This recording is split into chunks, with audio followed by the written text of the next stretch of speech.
ఇటీవల జరిగిన మేఘాలయ హనీమూన్ భర్త హత్య దేశవ్యాప్తంగా సంచలనంగా మారిన విషయం తెలిసిందే. కట్టుకున్న భర్తను కాటికి పంపేందుకు ఆ భార్య వేసిన స్కెచ్ దేశమంతా అవాక్కయ్యేలా చేసింది. హనీమూన్ పేరుతో భర్తను హనీ ట్రాప్ చేసిన ఆ నవవధువే సీక్రెట్ కిల్లర్ అని తేలేక ఒక్కొక్కరికి ఫ్యూజులు ఎగిరిపోయాయి. అది మరొక ముందే తాజాగా అలాంటి ఘటనే మరొకటి వెలుగు చూసింది. ఇప్పుడు ఎక్కడో కాదు, ప్రియుడితో కలిసి ఉండేందుకు భర్తను చంపించింది ఓ నవవధువు. ఈ దారుణాతి దారుణమైన ఘటన కర్నూలు జిల్లా పిన్నాపురంలో చోటు చేసుకుంది. ఇక పోలీసులు వెల్లడిస్తున్న వివరాల ప్రకారం గద్వాల పట్టణంలోని గంట వీధికి చెందిన తేజేశ్వర్ అనే యువకుడు లైసెన్స్ సర్వేయర్ గా వర్క్ చేస్తున్నాడు.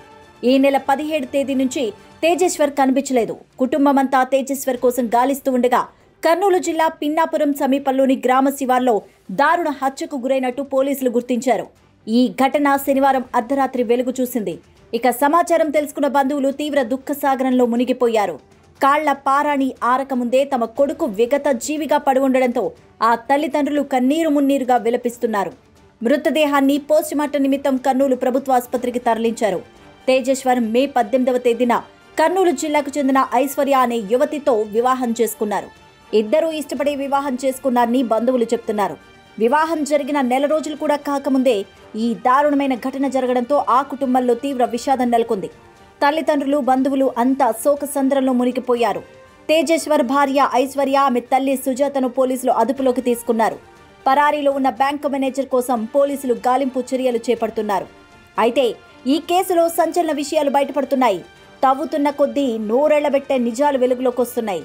32 ఏళ్ల తేజేశ్వర్కు కర్నూలుకు చెందిన ఐశ్వర్యతో ఫిబ్రవరి 13న వివాహం నిశ్చయమైంది. కానీ పెళ్లికి కేవలం 5 రోజుల ముందు ఐశ్వర్య అనూహ్యంగా కనిపించకుండా పోయింది.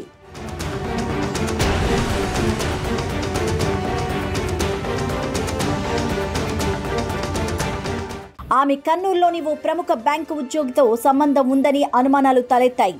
అయితే ఫిబ్రవరి 16న తిరిగి ఇంటికి వచ్చిన ఐశ్వర్య తేజేశ్వర్ను ఫోన్లో నమ్మించి ప్రేమగా ప్రవర్తిస్తూ కట్నం ఇవ్వలేక ఇబ్బంది పడుతుంటే బంధువుల ఇంటికి వెళ్లిపోయాన్ని, కుటుంబ సమస్యల వల్లే వెళ్లాన్ని చెప్పింది.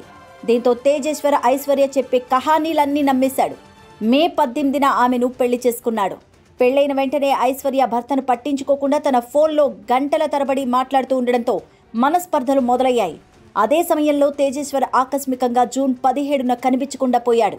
అనంతరం పోలీసులు తేజేశ్వర్ మృతదేహాన్ని గుర్తించారు.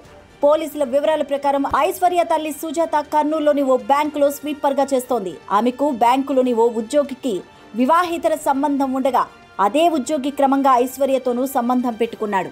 పెళ్లి తర్వాత కూడా ఐశ్వర్య ఆ ఉద్యోగితో దాదాపుగా 2000 సార్లు ఫోన్లో మాట్లాడినట్టు కాల్ డేటా విశ్లేషణలో వెల్లడైంది. తేజేశ్వర్ హత్యకు అదే బ్యాంకు ఉద్యోగి సుపారీ ఇచ్చినట్టు తన డ్రైవర్ను హంతకుల వెంట పంపినట్టు పోలీసులు వెల్లడించారు. జూన్ 17న కొంతమంది తేజేశ్వర్ను కలిసి భూమి కొలత అవసరమని నమ్మించి కారు ఎక్కించుకున్నారు. కారులోనే గొంతు కోసి హత్య చేసి పాణ్యం సమీపంలోని సుగాలిమెట్టు వద్ద మృతదేహాన్ని పడేశారు. ప్రస్తుతం ఆ బ్యాంకు ఉద్యోగి పరారీలో ఉండగా ఐశ్వర్య, ఆమె తల్లి సుజాతను పోలీసులు అరెస్టు చేశారు. ఈ కేసుకు సంబంధించి మరింత లోతుగా పోలీసులు దర్యాప్తు చేస్తున్నారు.